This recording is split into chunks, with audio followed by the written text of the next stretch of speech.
నీ సేవలో ఎదురైనా ఎన్నో సమస్యలలో నా బలమును చూచుకుని నిరాశ చెందితిని.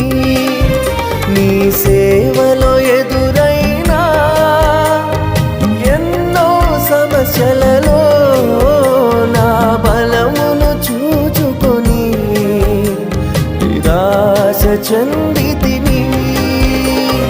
భారమైన ఈ సేవను ఇక చేయలేనని అనుకొనగా, భారమైన ఈ సేవను ఇక చేయలేనని అనుకొనగా, ప్రధాన యాజకుడా యేసు నీ అనుభవాలతో బలపరచితివి. ప్రధాన యాజకుడా